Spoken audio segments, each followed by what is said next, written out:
Monday, let's talk about what we witnessed this week, but more importantly, what we've witnessed over the past year. The looting and desecration of the Capitol, aka the white privilege jamboree, has us thinking in a different way. Let's spend a minute talking about black voters in this country, the earnest, honest, church-going, poll-going voting group that more than any other single voting group saved the Biden campaign, elected Joe Biden as president of the United States, and in their spare time, oh, by the way, earlier this week, flipped control of the Senate from Republicans to Democrats. I yield my time to you and your sweater. Black people have been in this country since the start of this country. And you don't get to be more American than being owned by America. So we have some special rights of memory, of belonging to this place. And I am in awe of the people that I am privileged to be a part of and how we consistently show up for a place that consistently tries to remind us we're not welcome. And it sometimes feels like we're dragging America, kicking and screaming toward its own creed, toward its own beautiful words and beautiful documents, none more personified than this week. With everything you just said about the electoral results, especially in Georgia, especially given who Reverend Warnock is, who his ancestors were. And for that very same week to have a Confederate flag waved inside the U.S. Capitol. So many died, so many bled to silence that rebellion and that flag and that undermining. And we still live in the shadows of that Civil War with disproportionate voting and access to political power granted to people who lost that war, with false participation trophies of Confederate memorials propped up for traitorous losers to that Civil War. All this in 1 week because America is nothing if not a place of contradictions. Ugly, yes, and also beautiful. And so to my fellow Black Americans, you're beautiful. Thank you. We can still keep showing up, and we need the rest to show up too. And that includes the Republicans who remain. Stand for the country. Opt back in. Join us, as we've been fighting this a long time. Get on board. Hey there, I'm Chris Hayes.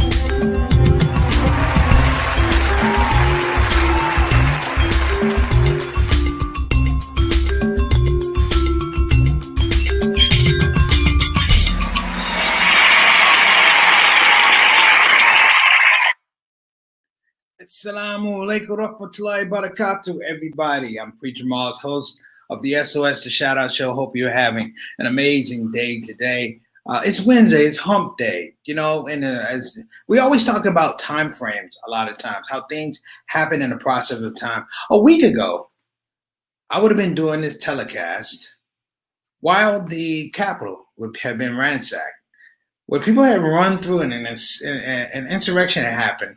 And here we are a week later, literally going through a process to impeach President Trump a second time. Now, it's easy to say I told you so, but I'm going to go a little bit further about this. I didn't tell you so. Other people told me so.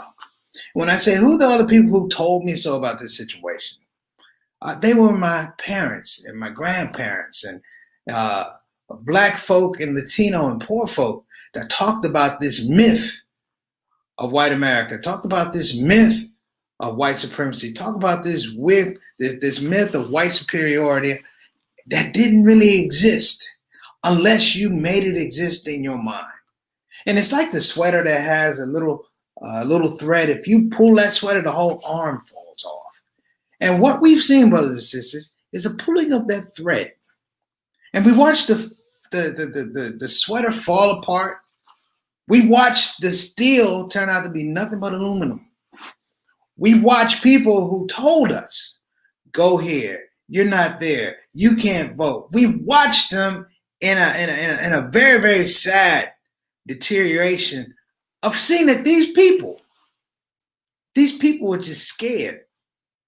These people didn't have power unless someone told them they had power, unless laws gave them the ability to disregard other people's rights. This was a comeuppance, brothers and sisters. That's what they call it in the day. This is a comeuppance, and not just for the protesters, but for the politicians that have lent themselves to this behavior, and it finally visited on their doorstep. No longer the Klan standing out front of the black family's house at 1 a.m. burning the cross. This was white people going to one of the most sacred law houses in the world and breaching it. And when they got there, there was no buffer. You know who they saw? They saw people who looked like themselves. So in this discussion today, I'm going to follow up. I said something the Monday before last. We had a show called Smells Like a Coup. Now, what happened was that show was 2 days before the insurrection. And I began to lay out things.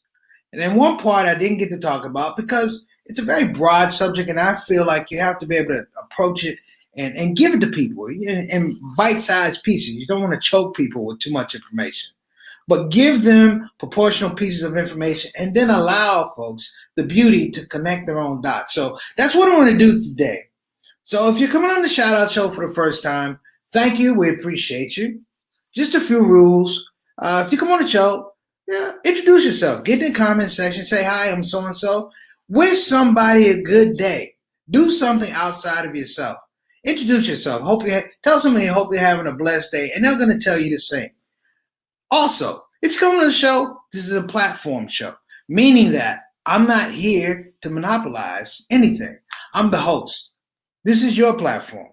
I come here to share ideas, not to browbeat people with things in my own mind. I share things conceivably, artistically, and conceptually that are on my mind.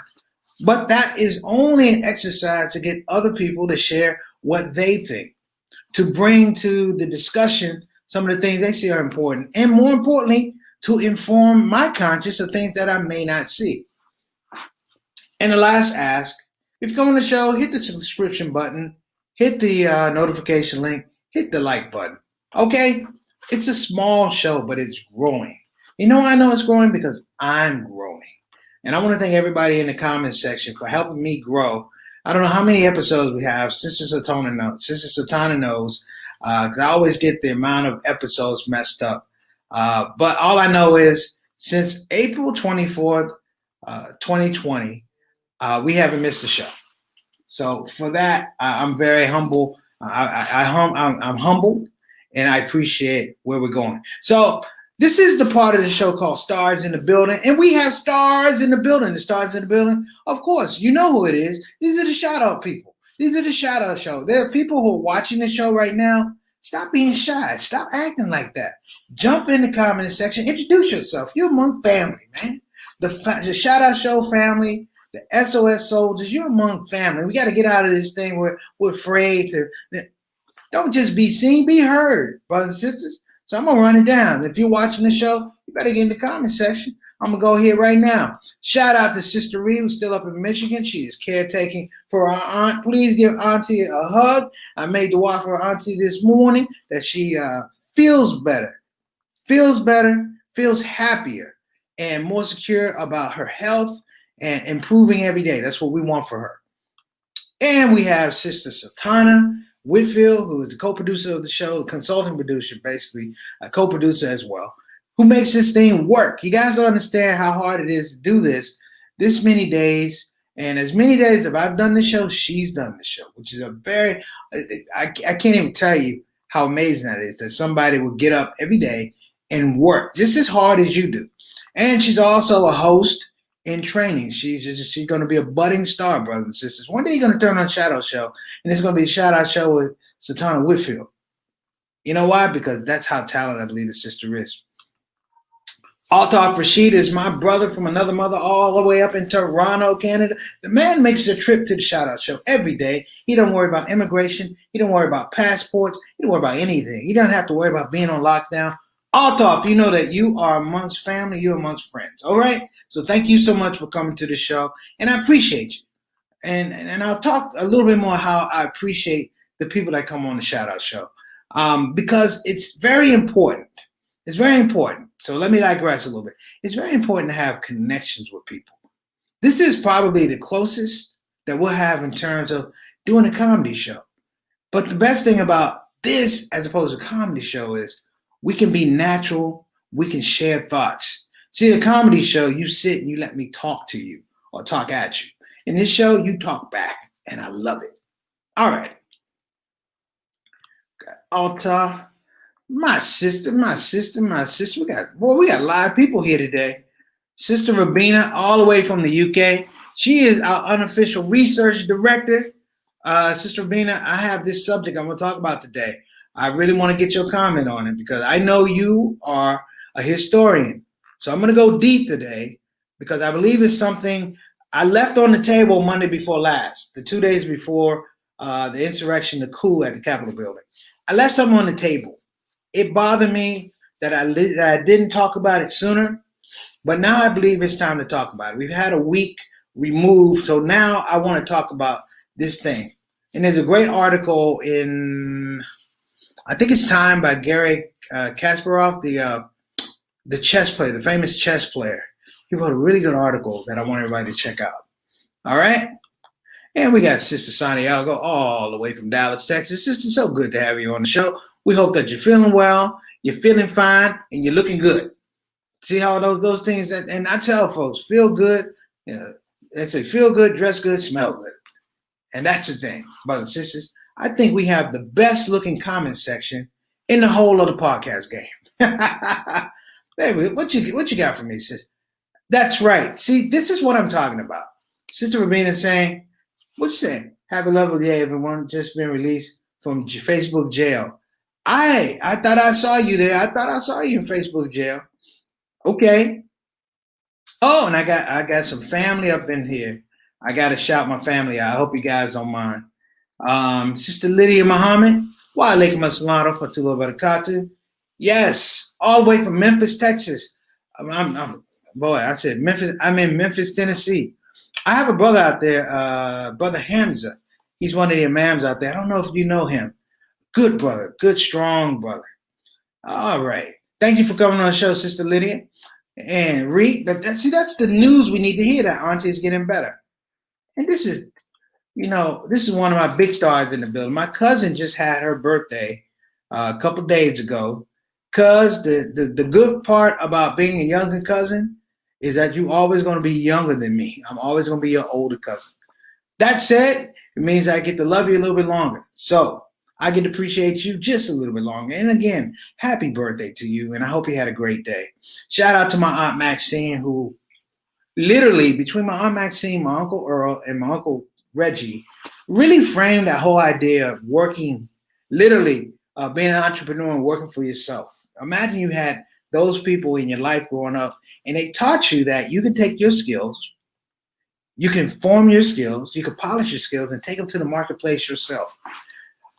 My aunt is a former EEOC lawyer, and that was big news back in the 70s. So also a Howard University and Howard Law School graduate. Thank you for coming on the show, Auntie. Love you now. All right. Sister Santiago is jumping in the spirit. Great day. Second impeachment. Too bad he won't go right now. And this right here, this is my main man right here, Andy Kukulowski. His mom was a great friend of mine, Miss Joey, and she was phenomenal outside of being a comedian. She was just a good person. Andy, I'm so glad that you came on the show. Appreciate you, man. I hope everything is going well with you and your family. As always, brother, you're a brother to me, and I appreciate just coming on and let me know that you're doing all right. The relationship I have with your mother in those early formative years in Milwaukee, as well. Relationship I had with you, brother, when you were coming up in the game. And all I have to say, if there was a bad word about you, somebody's lying. It was always a good word with you and your family, man. So I hope all is going well. Hey, Jamie, you got some love for your birthday. And Aunt Maxine got some love. Good shout out to Sister Ika all the way from Indonesia. I know she's been trying to manage some things out there. And big shout out and mercies, travel mercies to the families of the victims of the plane crash out there. I hope everything works out. You know, those things are never easy. Like those things are really never easy. So pray for the families that Allah give them relief and comfort and compassion. All right, brothers and sisters. So now let's get to it. The subject is, are Trump supporters now a cult? The Monday before last, I began to allude to the formation of thought process that was this whole thing about the election being stolen, stop the steal, da-da-da-da. I gave all the information. Stop the steal did not start with this election. It started in the Republican primary. So you begin to see how people are taking ideas and concepts and moving them around, but no one is doing the homework.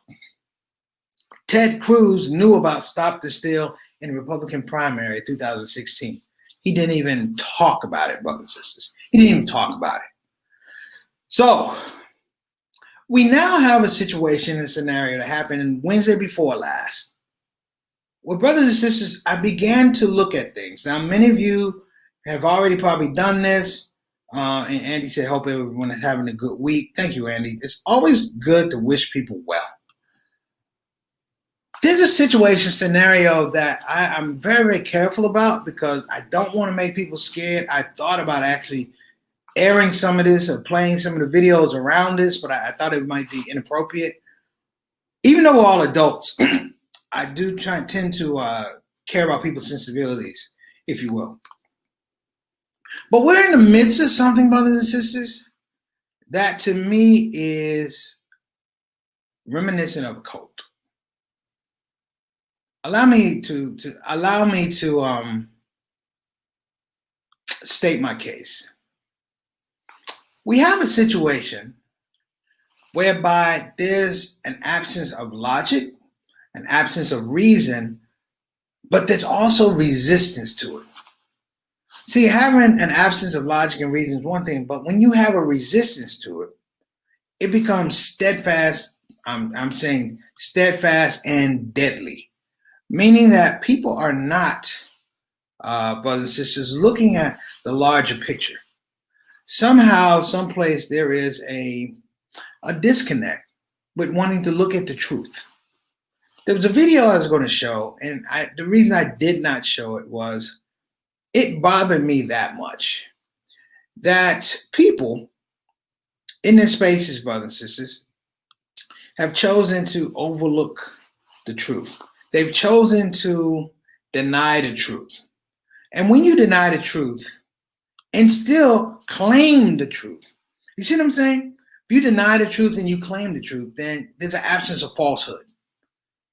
If I say something that's false, it's to the point that there's something that's true. If I say something that's true, it's to the point that there's something that's false. When you have a cult, there is something that lies in between. It doesn't move left, it doesn't move right. It has to be stagnant. To the point that I'm worried about the psychological makeup of the people that we call Trump supporters. We've made jokes. I've made jokes. I stand accused. They've made jokes of themselves. But at this point in time, I'm not making jokes. I'm seriously worried about the psychological makeup of these people because they're walking around in plain sight. As this whole thing happens and they begin to arrest people who participated in this insurrection, you're going to find, like I said yesterday, much the same as back in the 40s and 50s, and the Klansmen would come and terrorize the black people. Check this out. They come from where they were safe to a black section of town to terrorize these people, and then they would go back to their regular lives. But what were their regular lives?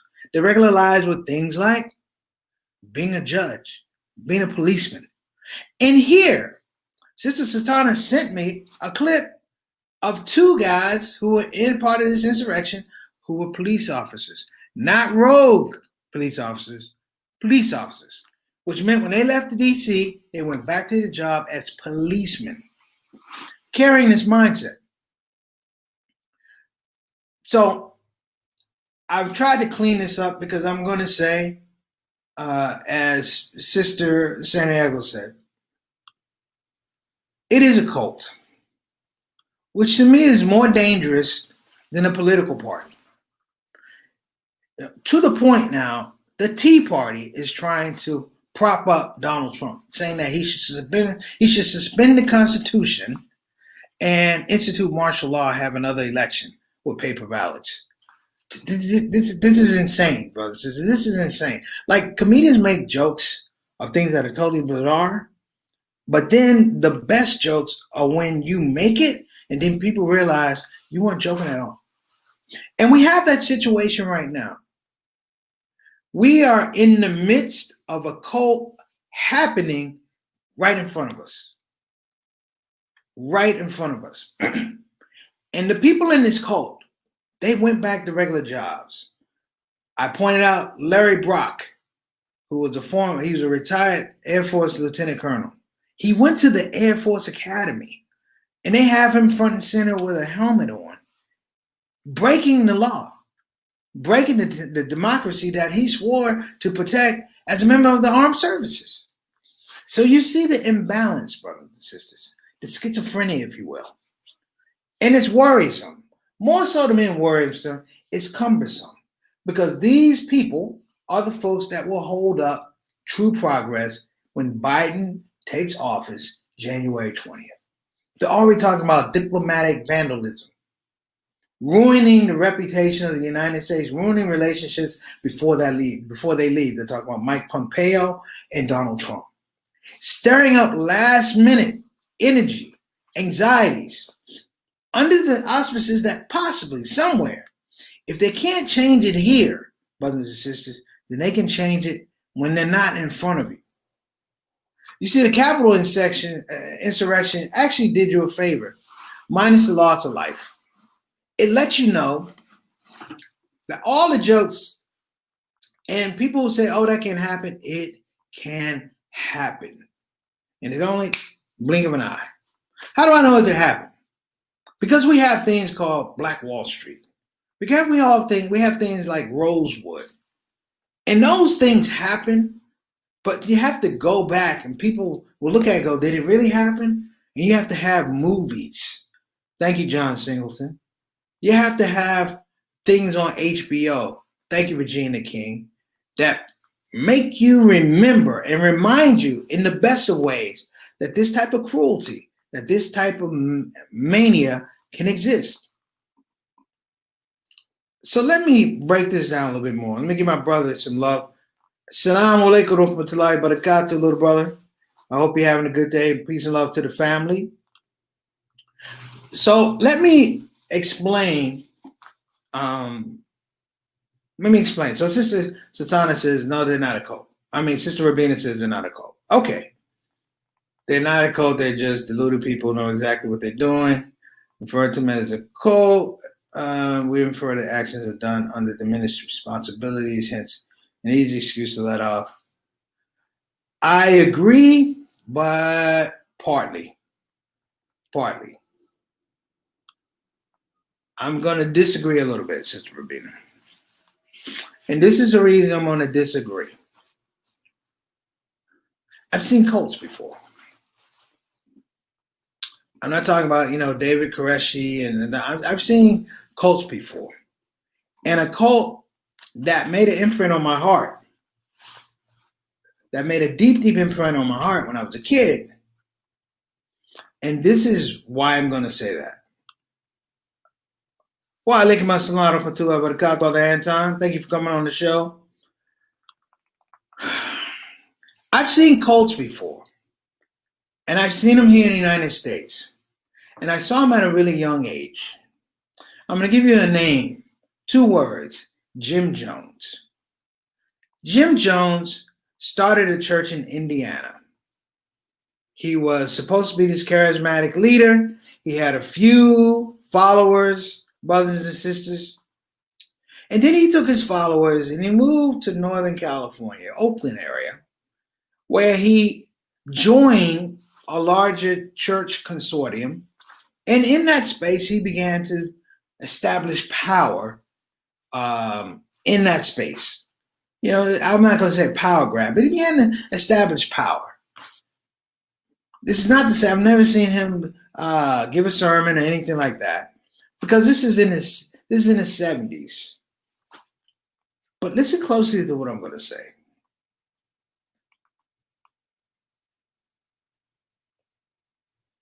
The interesting thing about Jim Jones was that he appealed to poor people, black and white.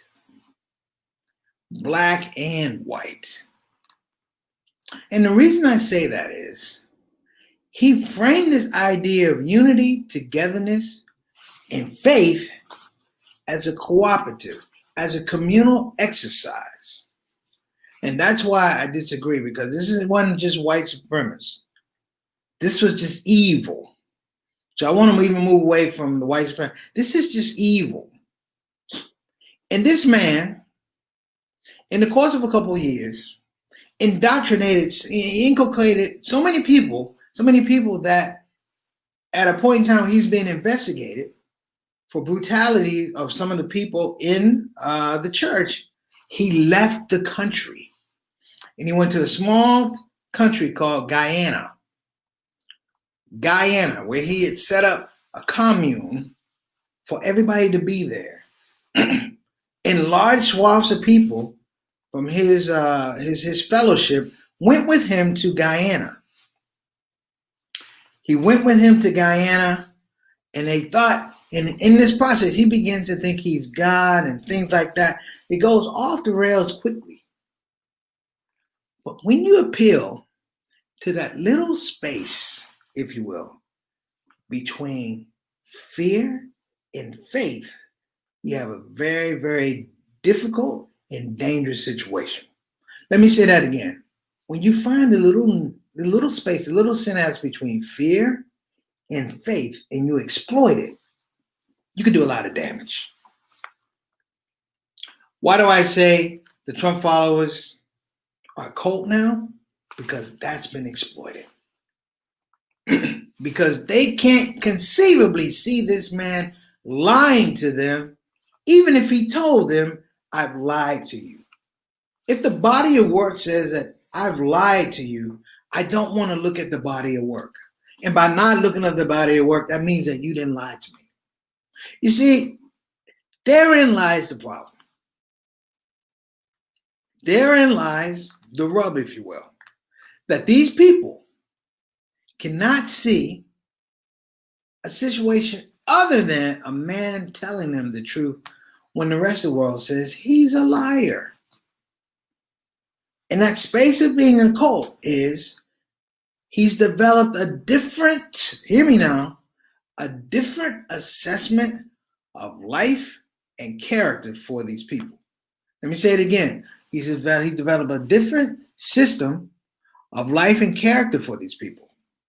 So when things go down and a man gets arrested, he turns out to be, in any other space, respectable. But in this space, you know, he's an insurrectionist. But out of that space, he's a retired lieutenant colonel. Or he's a West Virginia state senator. Or he's a policeman. See what I'm saying? These people went back to their normal lives thinking that that existed. It didn't exist.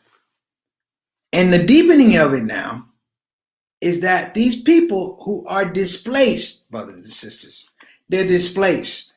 When Trump leaves office, I'm going to make a prediction. When Trump leaves office, he will be as powerful, if not more powerful, if he really wants to exploit this evil, because those are the only people who are going to believe him. Those are the only people that can frame this. You now have, I don't know if you guys know history. And I'm going to tie this into what I'm talking about with cults and Jim Jones. They say the Mongols, Kublai Khan and those folks, Genghis Khan, they say that the warriors were fierce warriors. They scared everybody. They were fierce warriors. But what they don't tell you is the night before they would go into battle, they would drink this concoction, and they would drink all night, and it would release all kind of inhibitions. So when they went to war, they were not in their right mind. So the idea of death didn't mean anything to them or the person they were getting ready to kill. Flash forward. Jim Jones takes all these people, over 1,000 some people. There was a politician, a congressman that went over there to make sure this whole thing was correct. And as the cult began to unravel, and Sister, thank you, Sister Lydia. You're right. It's an evil that's affected the spirit of those people. That's right. They moved to Guyana, Georgetown, Guyana. As the cult began to unravel, and people stopped drinking the Kool-Aid, he made them stop drinking the Kool-Aid. He made them to start drinking the Kool-Aid. Let me say this. Jim Jones engineered one of the most massive suicides in the history of the United States. He forced people at gunpoint, men, women, and children, to drink cyanide-laced Kool-Aid. Cyanide-laced Kool-Aid. And for the ones that didn't want to drink it, didn't want to show loyalty to this demagogue, he just killed them. The politician, he was on the plane with 4 other people. Before they could leave the airport, Jim Jones and his henchmen killed those people. So what am I saying? I'm saying that if this man can take these people from Northern California, white, black, everything in between, seem like normal people, and usher them to an entirely different country, and get them to drink Kool-Aid laced with cyanide, which killed them, what's the difference? Why can't Trump do it with these people here? The only difference he realizes is, I don't want to kill you because you're human capital. You're going to do something for me that I need to be done. So yes, they've drank the Kool-Aid, but this Kool-Aid doesn't kill. This Kool-Aid numbs. This Kool-Aid, it's like out of the Quran, It's like out of the Quran where they talk about the deaf, D-E-A-F, how Allah deafens ears. Now, for some of it is so they can't hear the message, but for some of it, it's for our own protection, that we don't need to hear these things. This thing with Jim Jones happened in the late 70s, brothers and sisters.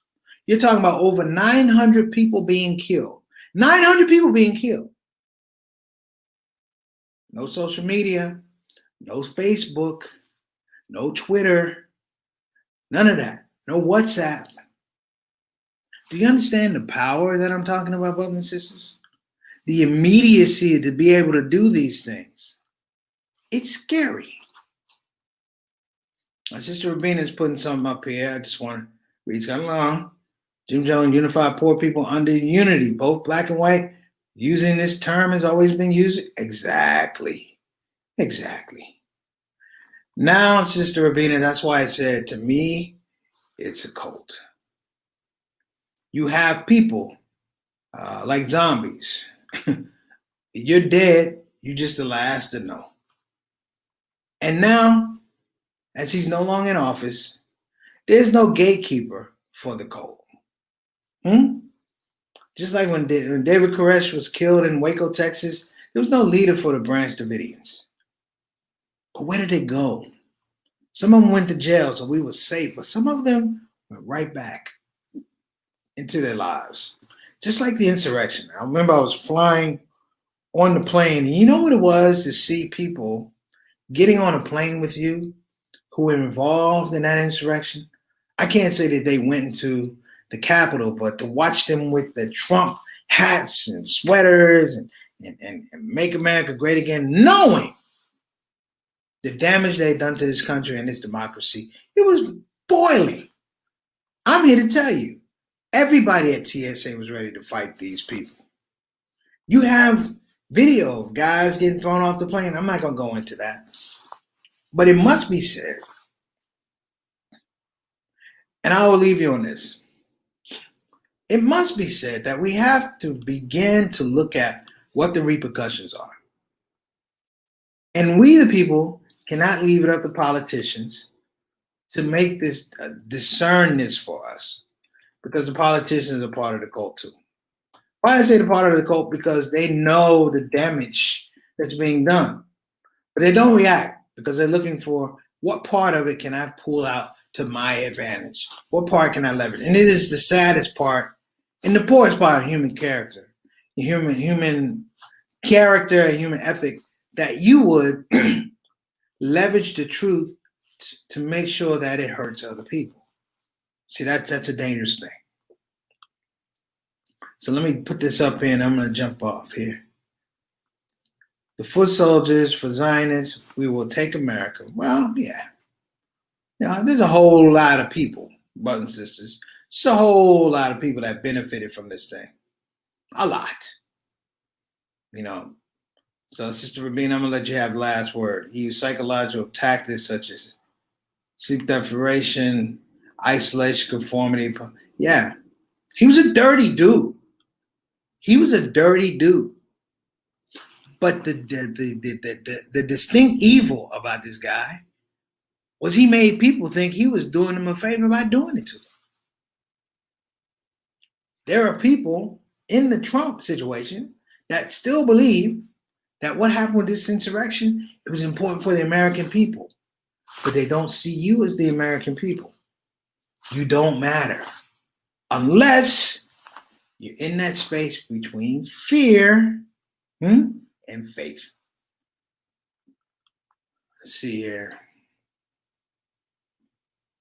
Yep, I might do that, sister. I might do that. I think that's why I came to the doorstep, so they could see it firsthand. I believe I agree with Sister Lydia. It was one of those things. It was surreal.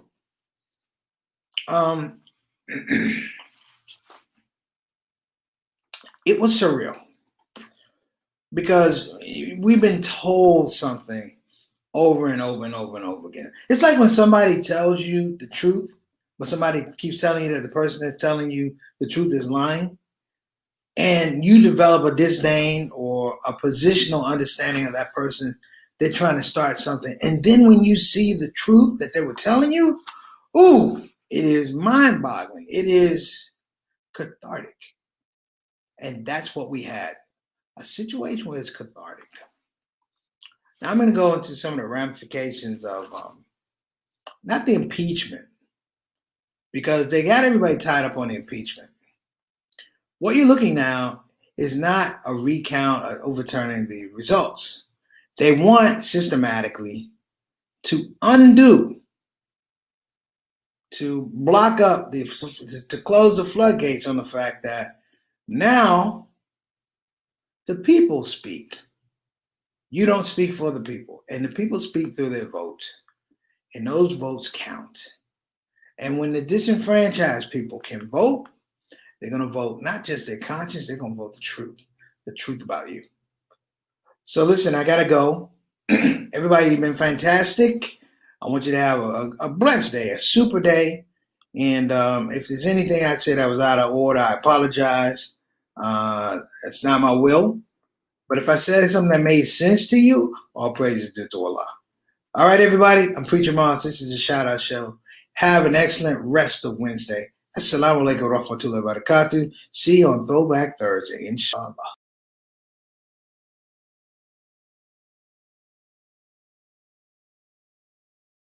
Hey everybody, this is your brother Preacher Moss. Listen, I hope that you enjoyed your shout out show experience. We'll be back with the next show, the next shout out show. A simple ask before you go, please help your brother out. Click that subscribe button, click that notify button, and I'll see you again on this side of the microphone. You probably wonder what that smell is.